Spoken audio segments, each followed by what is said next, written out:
이런 것들을 생각해 보아야 합니다.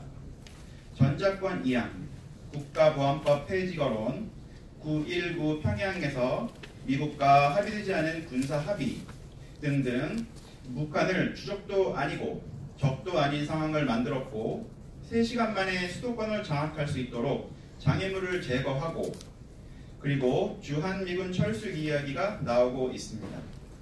또한 방위비 부담금은 15개월째 협상을 안 하고 있어 거의 폐기 수준에 다다랐습니다. 이러한 일련의 사건은 문재인 정권이 미국을 향해 던지는 도발이고 미국을 화나게 만들고 있습니다. 좌파들이 요구하고 있는 주한미군 철수 단계로 가겠다는 것입니다. 주한미군이 철수하면 김일성이 말했던 1단계 민중봉기, 2단계 국가보안법 폐지, 3단계 종전협정을 통한 평화협정 수립, 4단계 주한미군 철수, 5단계 대남적화 이 순서로 가는 것입니다. 지금 1, 2단계까지 왔습니다.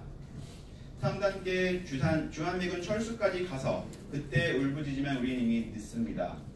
대한애국당도 주한미군 철수에 대해서 철저하게 투쟁해야 할 것입니다.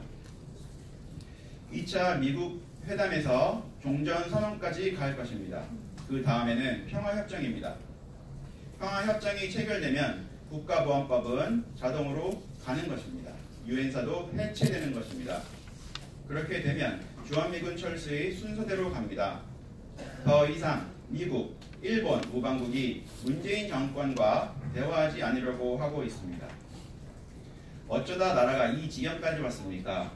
지금 112명이나 되는 자유한국당 국회의원들은 국회의장 따라서 여행이나 갈 때가 아닙니다. 미국과 관련된 모든 자유한국당 국회의원들이 아는 사람들을 총동원해서 언론 등을 만나서 종전선언은 안 된다고 외쳐야 합니다. 종전선언을 반대하며 대한민국 언론 방송을 믿어서는 안 된다고 해야 합니다. 민노총 자체가 반미주의자라고 알려야 합니다. 민노총의 주장은 국가보안법 폐지와 주한미군 철수였습니다. 이것에 대한 해명이 있어야 할 것입니다. 이들은 노골적으로 반미 노선을 천명하였습니다. 이제는 정치로 들어오겠다고까지 선언하고 있습니다. 이것을 왜 우리만 말하고 있습니까? 112명이나 되는 자유한국당은 당대표 후보자에게 줄 서서 눈치를 볼 상황이 아닙니다. 지금 나라가 망하게 생기지 않았습니까? 2월에 국회가 열리면 국회 열려서 못 간다고 할 것이 아닙니다. 지금 당장이라도 미국행 비행기를 타야 할 것입니다. 한영, 한프랑스, 한독일, 한호주 연맹에 있는 보수를 자처하는 의원들은 비행기를 타고 나가야 합니다. 우리나라의 실정을 알려야 합니다. 언론, 방송이 보도하지 않으면 나가서라도 인터뷰를 해야 합니다. 나라가 풍전등화에 있는 줄도 모르고 당권 싸움에 매몰되어 있는 현실입니다. 이런 사람들과 정치를 같이 할 수 없습니다. 대한애국당과 애국동지분들도 정신을 바짝 차려주시기 바랍니다. 우리마저 쓰러지면 대한민국이 무너집니다.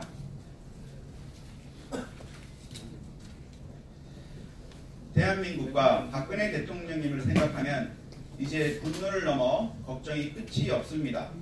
보수를 자처하는 정치인들을 생각하면 분노가 치밀어 오릅니다. 지난 집회에서 대한애국당과 민노총 집회를 보셨을 것입니다. 아직도 우리는 더 해야 합니다. 3월 안에 김정은이 방문한다고 합니다. 자유민주주의를 버리려 하는 자는 자유민주주의 혜택을 누릴 자격이 없습니다. 젊은이들은 자유민주주의를 공기와 같이 우리와 평생 있을 것으로 생각하지만 체제 문제는 매우 냉정한 것입니다. 언제라도 미국은 우리를 버릴 수 있습니다. 그렇지만 우리는 끝까지 한미동맹을 통해 대한민국을 지켜야 합니다. 오늘을 계기로 다시 결의를 가지고 대한민국을 구할 사람은 우리밖에 없다는 마음을 가져야 합니다. 우리가 태극기를 들고 처음 나왔을 때 얼마나 많은 조롱을 받았습니까? 지금도 몇몇 우파 농객들은 우리를 폄하하고 있습니다. 용서가 되지 않습니다. 나라가 망하고 난 뒤에 요설이 무슨 필요가 있겠습니까? 절박한 마음을 애국 국민들이 한 사람에게 더 전달하고 한 분이라도 더 모셔와야 하겠습니다. 2019년 1월 21일 대한애국당 대의원의식이었습니다.